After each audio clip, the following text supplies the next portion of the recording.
You're listening to Seattle Real Estate Podcast. All right, my friends, we got to do it. We got to talk a little real estate. We've been talking about Portland, shootings, homelessness, all that good stuff, crazy stuff going on. We got to talk about real estate. Real estate market, and this is not going to be one of those raw real estate podcasts. That's not me. Hey, everything's great. Everything's rosy. I tell you the way I see it. And the way I've been telling people lately, and I own 2 real estate companies, a real estate brokerage, got like 110, 115 brokers. I don't know, somewhere in there. Got one of Seattle's oldest residential real estate companies. I own both of those. And I podcast on real estate stuff. So I'm kind of in the mix of this on a daily basis. A lot, when you don't see me here, I'm sitting right here with my laptop closed, one of these open, and I'm taking phone calls or returning emails from my brokers who are out there trying to make it happen, trying to get some homes sold. It's a frothy market. And by frothy, I mean it is not balanced. It doesn't have the fundamentals of a market that can continue for a long time. But then I have these conversations and I'm always stuck. There's always this circular conversation of what is going to slow the market down. And for the time being, for probably the rest of 2021, I don't really see anything unless something really major comes. But we said that about the coronavirus. And guess what? That was just like squeezing gasoline on an already blazing fire. Real estate market was hopping before the Rona hit. And then literally when that hit, rates dropped and people started focusing on, I don't want to be in this little house anymore. I need to figure out a better housing solution. Plus I've got all this time on my hands when I used to be working and commuting. And now I'm just working from home. Okay. People had a lot of time to think and analyze and look at Redfin, look at Zillow. What can I buy? I've benefited from this. Yes, absolutely. We've sold a lot of homes. Have we done more appraisals than ever? Yeah, we've done a lot of appraisals. We turn stuff down on the daily. Can you do this appraisal for us? No. How come? Well, we've already got 19 backed up, whatever it is. My son, Kieran, has taken on some work volume to me that is just insane. I mean, some big boy numbers, a lot of money that I never made at his age appraising. Just, it wasn't there. Didn't happen. Didn't have the fee schedule. Didn't have the ability to put out the kind of volume that my kid now can, that I can't do because I'm old and I type real slow and you know that drill. I just didn't grow up with a cell phone in my hand, so I don't have that ability to take data and run it through technology and get this stuff done like he does. But I've benefited from this, but what I'm saying is that this is not a balanced market. Not a balanced market. And I think people need to hear that in making their decisions in today's housing market. This is not a good market for buyers. This is a brutal market. This is what we're going to talk about some here. It's great for sellers because you're making bank and you're not being bothered with those pesky building inspections, financing. I'll take that cash offer. My home's got a bunch of problems with it and normally it wouldn't get financing, wouldn't qualify for conventional financing. But in today's market, everybody wants my house. So I'm just going to throw it on the market, see what happens, probably get 100 offers and I'll take the best one. That's literally what's going on. All right. We're going to jump on into this. The stats from the Northwest Multiple Listing Service came out yesterday. I haven't even read them. I just looked at some super quick and went, yep, that sounds about like last month. They just reconfigured it with a different title. Because that's what's going on. And I don't want to sound like a broken record, but we've got low supply. We've got low interest rates, and those 2 factors and the Rona have just caused this crazy real estate market to happen. Before we jump on in, if you're new here, thanks for joining me. My name is Sean Reynolds. Like I said, I've got a couple of side hustles going on that have been going on for over 30 years. It's almost like I have 2 startup companies. Almost. That'd be more sexy, right? Than an old companies, because nobody wants old companies because they're run by old people. And we all know that old people don't know what they're doing. Oh, no, that's not the case. That's just in the tech world. And I jest, but I kind of also don't too, right? Doesn't it just sound, oh, you got a side hustle? Tell me about your side hustle, not your main hustle that you've been focusing on for over 30 years. Let's talk about that one. Nah, that's boring. Seattle area housing market is on steroids. See what's happening near you. And this is the same thing for most markets across the U.S. In the year since the coronavirus pandemic first took hold, The Seattle area housing market has not just rebounded. The market is on steroids, said Seattle area broker Raché Boston. Don't know her. Prices are up. Inventory is flying off the market. Home showings draw lines of potential buyers down the driveway and multiple all-cash offers. List prices can feel like a mere suggestion. We're getting deals that are just nutty. I had one of my brokers say, hey, I had one go from 415 to 470. That's huge run up. And I'm like, yeah, we're seeing stuff go 2, 3, 400,000 over list price in the upper end markets because people are like, I want that house. What is this going to take? I had one where one of my brokers last weekend, I want to say list price was like, and I'm just trying to remember here. I want to say list price was 125. Our offer capped out with an escalation clause, meaning we will beat the next highest offer by $5,000 up to a top price of 1.5. So 1.2 to 1.5 is what our offer was. Now there were 28 offers and we were not even in the top 8 price-wise. Top 8. So the thing went way over 1.5. Who knows what it went to? That's happening every darn day. And it's simply not a balanced market that can be sustained for a long period of time. But man, it is on fire right now. And what I'm afraid will happen is when it does peter off, you could have some issues. It's like what typically happens that impacts me on the appraisal end is that people buy a lot of homes at the peak, at the frenzy, at just the euphoric moment of, oh, this is the greatest thing ever. Oh, prices drop. And then they go to refinance 6 months down the road and they're shocked when they get their appraisal back. This is less than what I paid. You overpaid. Sorry about that. Talk to the market. Market dealt you the bad hand. Those are the continuous cycles that happen. We all, as appraisers, we all look to certain points in the market that were the peak of the market. And because as you do appraisals, 6 months, 8 months, a year later, you know, oh, they bought this for this in that year, and you're having a hard time supporting their value for a refinance down the road. That's the reason why you get, as an appraiser, you got to deal with data straight up. Okay. How come this house sold for so much? Well, it was a euphoric time in the market. The market was frothy. I think that's where we are right now, but it's been frothy for how long? And it looks like it's just going to continue rolling on down the road at the same pace, which is nutty. I know it was going to be hard, said buyer Lis Manning, who with her husband recently bought a 4-bedroom house in North Edmonds. Edmonds is to the north of Seattle by 15 miles, something like that. North Edmonds, after putting in 7 other offers, but it's maybe 20 miles. I should know this. I don't. Sorry. Put in an offer on a 4-bedroom home in North Edmonds after putting in 7 other offers. Talk a lot about buyer fatigue too, right? I don't want to make any more offers. You still need a house. Okay, let's do one more. But I didn't think it was going to be a months-long process. And that's what a lot of my brokers struggle with. How do I keep these buyers going? Because they really want a house, but they're exhausted throughout this process. And so am I as their buyer's agent. Single-family home prices climbed all over the Puget Sound region last month compared to February, according to monthly data released Wednesday by the Northwest Multiple Listing Service. King County zoomed past other counties. That's the county that Seattle sits in and that I'm sitting in, with a 10% jump over February, the largest month-to-month spike since last June.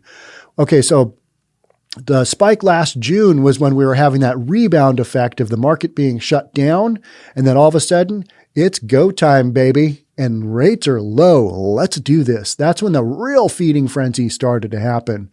We were already having a feeding frenzy before that, but it was less accelerated. Going into the Rona, we thought the wheels were going to come off.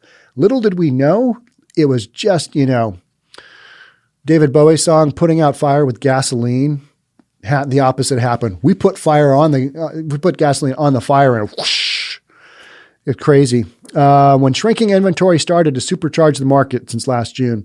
In March, the median King County home sold for $824,997, meaning half sold below that, half sold above that. 8.25, getting on close up to $1 million for median. In Snohomish, Pierce, and Kitsap counties, those are the direct outer line counties to King County, median prices increased by single-digit percentages month over month to $640, $480, and $450, respectively. The month brought good and bad news for buyers.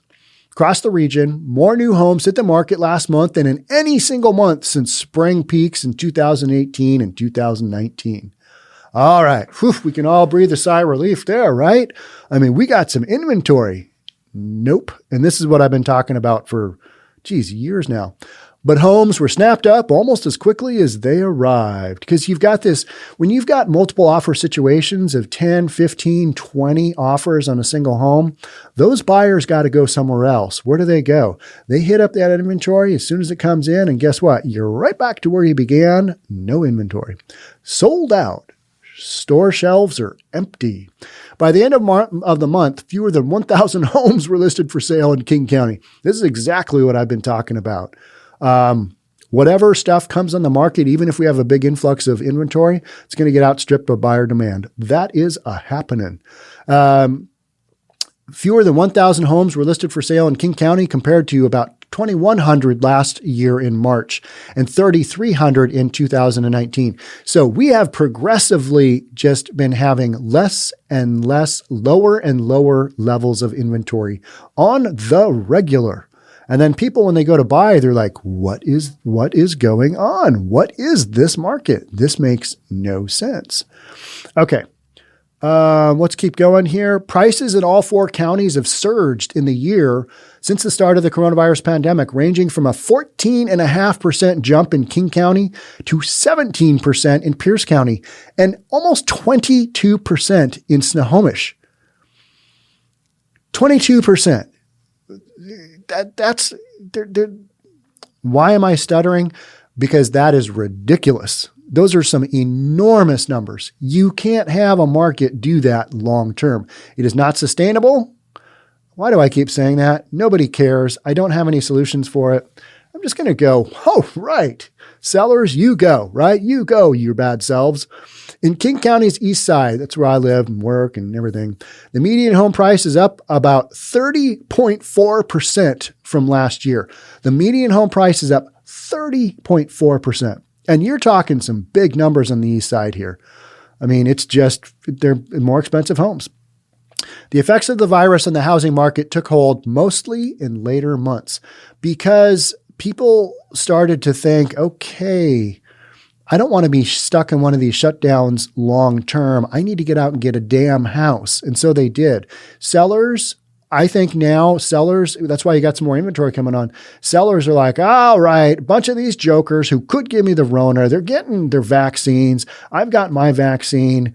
I don't know how much longer this market's going to run, but I'm going to cash out and I'm going to move to Tahiti. I literally just had one, and you guys know who you are who sent it to me. You guys, should be one guy, one dude you sent me, your buddy was selling his California home and moving to Vietnam. Right? Because that's where you go, where to leverage your money. You'd go to Thailand, but all the good stuff in Thailand is, not happening right now. What's that full moon in Thailand? I can't remember what that is, that big celebration. I want to go see that sometime. It sounds like just a fun party, like a fun birthday party, right? Prices dipped in April and May, but then started climbing again through the summer as buyers went looking for more space and would-be sellers stayed put. Even in typically less expensive areas, the cost of entry for first-time homebuyers is on the rise. Pierce County broker Jenny Wetzel predicts that in coming months, it's going to be very difficult to find any home in Pierce County for under $350,000 or less. And Pierce County is to the south. All right, from downtown Seattle, it takes you Does it take you a half an hour to get to the county border? Probably. In traffic, that could be 2 hours, like LA traffic. Seattle traffic, the same. We have terrible roadway systems here in Seattle. We're screwed. We got the ocean over there. We got the mountains there. We got a growth management act that's just really ratcheted things down. And we don't have any provisions for alleviating our traffic issues. We think that we're going to have this above grade, light train that's going to solve everything. I don't know. Maybe, probably not much, because we like our cars in the Pacific Northwest. Don't make me ride public transit because it sucks. Monthly median sales price for single-family homes in the central Puget Sound region. We're showing bar graphs here. They basically look like they're upward trending because they are. That's all I'm going to say there. Within King County, prices are surging, especially outside Seattle. The median price in King County in North King County leapt 15% from February to March. Now, why is that? Because downtown and those closer in areas are already so high and outstripped that people, specifically millennials and first-time homebuyers, are having to go further out to markets where they're like, I would never live there. Oh, I can get that much house there? Sign me up. Make me one of those 18 offers and, we'll compete. An increase of the median price of North King County leapt 15% from February to March, an increase of more than $100,000 to a new level of $805,250. This is North King County. This is the north. This is not in the super desirable, major areas. It's north. The median is up about 19% from last year. Unsustainable numbers. That's all I'm going to say. Compared to last year, some areas of South King County have seen dramatic price hikes because people are going where they can afford. And if you don't necessarily have to come to the office, if you don't have to come to downtown, you're going to go somewhere, you're going to get a little bit better house, and you're going to say, thank you for letting me live in this cool neighborhood with better housing that once was not so desirable, because that trek up and down the 405 or the I-5 was horrific and still is, but I only got to do it twice a week now. I don't have to do it 5 times. And sometimes I'm going to need to have you come in on Saturday. Yeah. Can you come in on Saturday? You know that drill, right? The median home sold last month in Skyway, which is in South King County, and it used to be a marginal neighborhood, was $656,000. What world are we living in? This is crazy. An 8% jump from February and a 44% increase from last year. Neighborhoods that were once considered not desirable, 44% increase from last year. That's a lot. That's just for a real estate guy. This is kind of like reading, I don't know. It's like reading Pulp Fiction, and not the movie, the actual genre of Pulp Fiction. It's like, these are some crazy storylines that don't make a lot of sense, but it sure is entertaining to read. It's entertaining, but then when you also make your living in real estate, you want things to be more stable. You want things to be more level, because we represent both buyers and sellers. Buyers are just getting drilled right now. I mean, it's such an uneven marketplace. It's such an uneven playing field. And millennials are just being priced out of the market. In Seattle, the median home last month sold for $825,000, a 3.4% uptick from the previous month. On the east side, the median home price is more than $1 million for 9 months in a row. Well, it's because everything is so expensive. Across the region, cash is fueling more competition as tech companies profit despite the pandemic downturn. So that's one thing you got to remember. The economic base here in the Pacific Northwest is probably like nowhere else in the country right now.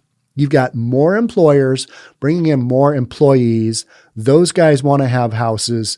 They're not necessarily living in Oregon or California or other states because they got to be within a reasonable drive of headquarters. It's just creating this situation. And we hear of so many of these people who are coming in and we're like, well, how long can this run for? How many workers are there that have big, huge cash bonuses and stock options that are cashing them out, putting a little bit of that down on their home, and they're fueling the market? When do you know a 28-year-old who's able to buy a property for $700,000 and have 300 or 400,000 in cash, said Boston, a broker with John L. Scott. That comes from their stock options. That's a large part. And we've got outside investors. Yeah, I'll take two. I'll take that house and another one. It's that much? All right. Well, I'll just have to write a second check for that then. We'll cover it. Why don't you go with it? Yeah, we don't need a building inspection. It looks roughly good. We'll take it. That's what's going on. That's a lot of what's fueling the market, right? Luxury sales are up. Across the 26 counties included in the Northwest Multiple Listing Service, brokers reported 400 sales at $2 million or more in the first 3 months of this year, more than double last year, according to the MLS. Developers and flippers see opportunity too. Even extreme fixer-uppers attract multiple offers, Boston said. A Beacon Hill house. Beacon Hill is to the south, just to the south and east of downtown. It's been a transitional neighborhood. It's had some gentrification.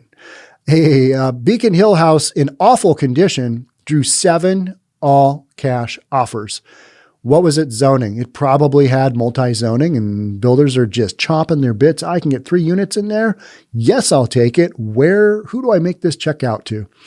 She expects to close the sale at close to $470,000, well over the asking price. This is for an extreme fixer in what was once considered a marginal neighborhood. Not marginal, but it just wasn't that desirable. Now it's close to downtown and everybody's like, hey, look at this. Look at the map. Look at how close Beacon Hill is.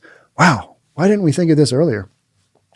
Trevor Walker and Brooke Moody started their search for a home under $600,000 near Linwood and Bothell, up north in Snohomish County, but not that far into the county, outside of King County. But within a few months, we're priced out of everything between Renton and Everett. That's an enormous area. So buyers are getting priced out. And at some point in time, and I don't know when this is, pricing will outstrip the ability of the majority of people to buy. That's going to come. Prices seem to keep climbing. Home tours were crowded. On one recent weekend, the newly married couple toured 14 homes. It hits you in your gut every time you show up at a house and there are already 15 people standing there, Walker said. For months on end, a cocktail of low inventory, high demand, and rock bottom interest rates has squeezed buyers. It has. And that's the brutal part of this game is I work with my brokers every single day. Hey, Sean, I've got this situation where here's what we need to do to win this offer. And I don't know really, it doesn't feel good to be telling my buyer to do this, but this is our 6th offer and these people are getting desperate. And I think they're just going to go all in and make this happen. And I'm kind of like, all right, just tell them, hey, be realistic about pricing. You might be paying too much right now, but if this is what you want to do and you're going to be able to live in this home, I always go with a 5-year game plan. Have a 5-year game plan because then you can have the market maybe tank a little, come back up, and you can be okay. You're not going to lose, that much in value on your home. But be prepared for that condition. Don't think that this is going to go up forever. That's the thing about being in real estate for years and years and years and going through so many ups and so many downs that no market lasts forever. And yet the euphoria out there right now, you would think this is going to go on forever. It can't. And I don't want to be the Debbie Downer, but this is just reality. This is just what a real estate market does. And right now you've got some just really weird conditions that are just squeezing it. And you're just, you're creating this almost artificially market, but then again, it's not artificial. You're seeing the numbers. In King, Snohomish, Pierce, and Kitsap counties, all of the homes currently listed could sell in less than 2 weeks at current demand.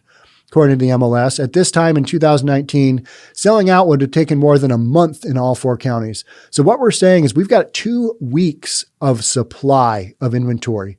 What is normal? 4 to 6 months is normal. 4 to 6 months. That's a normal market. We got 2 weeks. We got half of one market, half of 1 month. In real estate terms, that's sold out. And we've been at this for a while. Similar trends are playing out nationally, with nearly half of homes selling within a week and 41% selling for more than the list price. Across the U.S., 41% of homes are selling for more than the list price. This is just nuts, right? This is just crazy. Seattle area is the top destination for buyers moving from San Francisco, according to a recent analysis by Zillow. All right, so we got people moving here. A stream of new condo listings arrived in March and demand ticked up, though it's still more tepid than the single-family market, because people don't want to be in condos in areas where they can't enjoy all the cool stuff or the amenities, because all the amenities in most condos are not open. At current demand, it would take a little over a month to sell through the condos available in King County, which is remarkably low for condos. In Seattle, condos are lingering on the market longer than anywhere else in King County. At the same time, the number of pending condo sales in the city last month was higher than March 2019 or 2020. There's that narrative I've been talking about is, yes, condos have been down and out, but they are going to be looked at as, well, I guess if I got to go back to work at the office and we need a new place, condo living wasn't that bad. I don't want to commute much. Stuff's opening up. Let's look at a condo. That's what's going on right now. Because all the other markets, all the other inventory is sold out, or it's so expensive, it's so difficult, and people are going to go, wow, look at the map. Look at the stuff in Belltown, which is right downtown, which has just been the kiss of death for a studio or a one bedroom. It has. That's turning right now. So this happened way faster than I thought it would. Who knew? Shocking. I know. All right. So that's what's going on. That's what's going on in Seattle. And a lot of this is going on across the United States. So if you are in the market to buy a home or you're in the market to sell a home, I hopefully have given you my perspective here that makes you think a little bit outside of the box of, okay, this market's going to go on forever. Because guess what? I'm not trying to scare you out of buying a home, but be realistic about what it is that you are facing. If you are a seller, don't be greedy and try and hold on forever, because we don't know when this is going to slow down. And I think that's realistically what's going to happen. We will have a slowdown period, of which will be your wake-up call.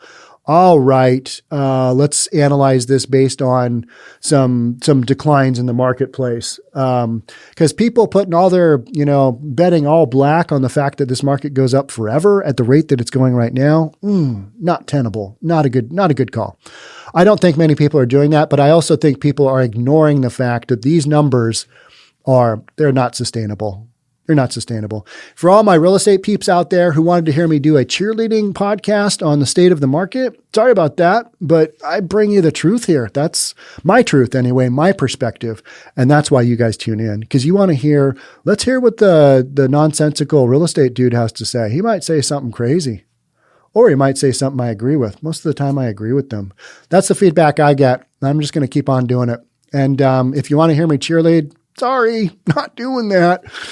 Just what we got going on here. I give you kind of my real opinion, and sometimes I take a lot of heat for that. But you know what? I've been doing this longer than just about anybody out there who's got a podcast. So I got to do whatever I want. Thanks for being here. Thanks for being part of the Seattle Real Estate Podcast. I will catch up with you guys on the next one. Stay safe out there. Bye for now.